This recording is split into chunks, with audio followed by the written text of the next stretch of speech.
Hello friend, स्वागत है आपका हमारे यूट्यूब चैनल HK क्लासेस में।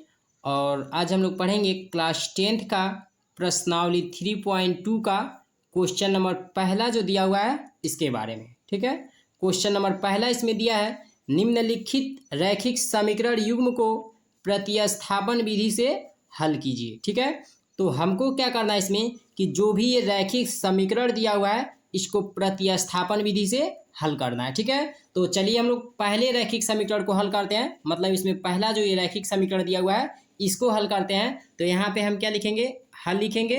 ठीक है, और हल लिखने के बाद से क्या करेंगे, इसको समीकरण 1 मान लेंगे और इसको समीकरण 2 मान लेंगे। ठीक है, अब यहाँ पे हल लिखेंगे तो किस विधि से हमको हल करना है, प्रतिस्थापन विधि से हल करना है। तो यहाँ पे लिखेंगे, क्या लिखेंगे, प्रतिस्थापन। ठीक है, प्रतिस्थापन विधि यहाँ पे लिखेंगे। ठीक है, अब इसके बाद से क्या लिखेंगे, यहाँ पे लिखेंगे x प्लस, ठीक है, x प्लस वाई बराबर 14 समीकरण 1 दिया है, यहाँ लिख देंगे समीकरण 1 से। ठीक है, क्या लिखेंगे, यहाँ पे लिख देंगे समीकरण 1 से क्या दिया है, x प्लस वाई बराबर 14 दिया हुआ है, इसको समीकरण 1 लिखेंगे। अब हमको क्या करना है यहाँ पे कि x बराबर कितना हो जाएगा 14 और y को इधर पक्षांतर करेंगे तो क्या हो जाएगा, माइनस वाई हो जाएगा। यानी x बराबर कितना हो गया, 14 माइनस वाई हो गया। ठीक है, और इसको समीकरण नंबर कितना मान लेंगे, 3 मान लेंगे। ठीक है, लिखेंगे यहाँ पे अब, ठीक है, अब समीकरण 2 में x का मान, ठीक है, x का मान रखने पर, तो समीकरण 2 हमारा क्या दिया है, यानी x माइनस वाई बराबर 4 दिया हुआ है। ठीक है, तो हम क्या करेंगे कि ये समीकरण 2 हमारा हो गया, यानी समीकरण ये 2 हमारा दिया हुआ है। अब इसमें x के जगह पे हमको कितना रखना है, 14 माइनस वाई रख देना है। यहाँ पे 14 माइनस वाई और माइनस वाई ये दिया हुआ है बराबर 4 रख देंगे इसमें। ठीक है, अब देखिए क्या करेंगे, माइनस वाई और माइनस वाई ऐसे ही रहने दीजिए और 4 और इस 14 को इधर पक्षांतर करेंगे तो -14 हो जाएगा, इसलिए कि बराबर के इधर प्लस में है और बराबर के जब इधर जाएगा तो माइनस में हो जाएगा। ठीक है, अब देखिए -1y और -1y जोड़ेंगे तो कितना हो जाएगा, -2y हो जाएगा और 4 में से 14 घटाएंगे तो कितना हो जाएगा, -10 हो जाएगा। ठीक है, अब माइनस से माइनस इसको कैंसिल कर दीजिए तो 2y बराबर कितना हो गया, 10 हो गया। ठीक है, तो y बराबर कितना हो जाएगा, 10/2 हो जाएगा। अब 2 से 10 कितना बार में कटेगा, 5 बार में कटेगा, तो y बराबर कितना हो जाएगा, 5 हो जाएगा। यानी y का मान कितना आ गया, 5 आ गया। ठीक है, अब लिखेंगे अब y का मान, ठीक है, y का मान समीकरण, ठीक है, 3 में रखने पर, समीकरण 3 में रखने पर। अब y का मान समीकरण 3 में रख दीजिए तो समीकरण 3 हमारा क्या आया था, यानी x बराबर 14 माइनस वाई है समीकरण 3 हमारा। ठीक है, तो हमको क्या करना है कि y का मान, यानी y का जो मान आया y बराबर 5, इसको किस में रखना है, समीकरण 3 में। तो समीकरण 3 हमारा ये दिया हुआ है। ठीक है, तो यहाँ पे लिखेंगे x बराबर और 14 हमारा यही रहेगा और y की जगह पे हमको कितना रख देना है, 5 रख देना है, यानी माइनस सही है पहले से और y की जगह पे सिर्फ हमको 5 रख देना है। तो कितना हो जाएगा, 14 में से 5 जाएगा 9 हो जाएगा, यानी x बराबर कितना हमको मान प्राप्त हो गया, 9 प्राप्त हो गया। ठीक है, और यही हमारा आंसर हो जाएगा। ठीक है, अब देखते हैं इसमें दूसरा रैखिक समीकरण क्या दिया है, यानी s माइनस टी बराबर 3 दिया है, इसको समीकरण 1 मान लेंगे। और दूसरा इसमें क्या दिया है, s/3 प्लस t/2 बराबर 6 दिया है, इसको समीकरण 2 मान लेंगे। ठीक है, अब यहाँ पे क्या लिखेंगे, यहाँ पे हल लिखेंगे। ठीक है, और हल लिखने के बाद से क्या लिखेंगे, प्रतिस्थापन विधि से। ठीक है, लिखेंगे प्रतिस्थापन विधि। ठीक है, प्रतिस्थापन विधि लिखेंगे और प्रतिस्थापन विधि लिखने के बाद क्या लिखेंगे, इसमें लिखेंगे समीकरण, ठीक है, समीकरण 1 से।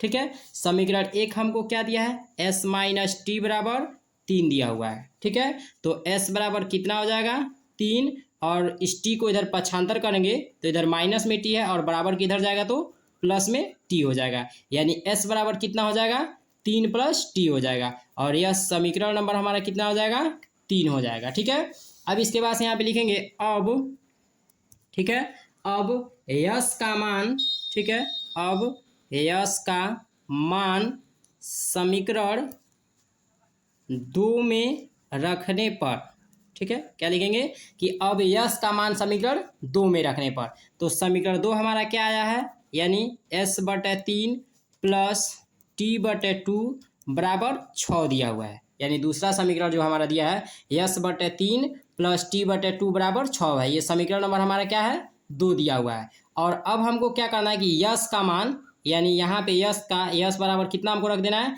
3 प्लस टी रख देना है, ठीक है। तो देखिए यहाँ पे यस के जगह पे क्या रख दीजिए, 3 प्लस टी रख देना है और बटे 3 रख देंगे, प्लस टी बटे कितना हो जाएगा, 2 हो जाएगा, बराबर 6 हो जाएगा, ठीक है। अब देखिए 3 और 2 का एलसीएम निकालेंगे तो कितना हो जाएगा, यानी 6 हो जाएगा, ठीक है। और 2 का इसके साथ गुणा कर दीजिए तो कितना हो जाएगा, 3 प्लस टी क्या हो जाएगा, यानी 2 गुणे कोष्ठ में 3 प्लस टी हो जाएगा, ठीक है। और यहाँ प्लस है तो प्लस रख देंगे, ठीक है। अब 3 का टी के साथ गुणा करेंगे तो 3 गुणे टी हो जाएगा। अब बराबर कितना हो जाएगा, 6 हो जाएगा, ठीक है।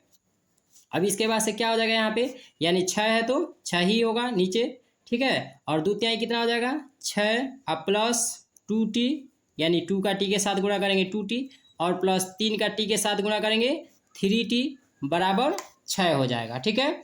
अब देखिए क्या होगा हमारा, यानी 6 प्लस 2t और 3t जोड़ेंगे तो कितना हो जाएगा, 5t बराबर 6 हो जाएगा, गुणा में हो जाएगा तो 6 के कितना हो जाएगा, 36 हो जाएगा। और ये कितना हो जाएगा, 6 प्लस 5t, यानी 6 प्लस 5t बराबर कितना हो गया, 36 हो गया, ठीक है। तो 5t बराबर कितना हो जाएगा, 36 और माइनस 6 हो जाएगा, यानी 36 में से 6 घटाएंगे तो कितना हो जाएगा, 30 हो जाएगा, यानी 5t बराबर कितना हो गया, 30 हो गया। तो t बराबर कितना हो जाएगा, 30/5 हो जाएगा, तो 5 छके 30 हो गया, यानी t बराबर कितना मान आ गया, 6 हो गया, यानी t बराबर 6 मान हो गया। अब हम क्या करेंगे, इसमें लिखेंगे यहाँ पे, ठीक है। अब t का मान, ठीक है, समीकरण 3 में रखने पर, t का मान समीकरण 3 में रखने पर, तो समीकरण 3 हमको क्या प्राप्त हुआ है, यानी यस बराबर 3 प्लस, ठीक है, यानी यस बराबर 3 प्लस टी, ये समीकरण नंबर हमारा कितना है, 3 है, ठीक है। तो हमको क्या करना है, यस हमारा वही रहेगा, ठीक है, यस ही का मान हमको ज्ञात करना है, और 3 हमारा यही रहेगा, प्लस टी के जगह पे हमको कितना रख देना है, 6 रख देना है, तो ठीक है। तो 6 और 3 जोड़ेंगे तो कितना हो जाएगा, 9 हो जाएगा, यानी यस बराबर हमको कितना प्राप्त हो गया, 9 प्राप्त हो गया, ठीक है। और यही हमारा क्या हो जाएगा, आंसर हो जाएगा, ठीक है।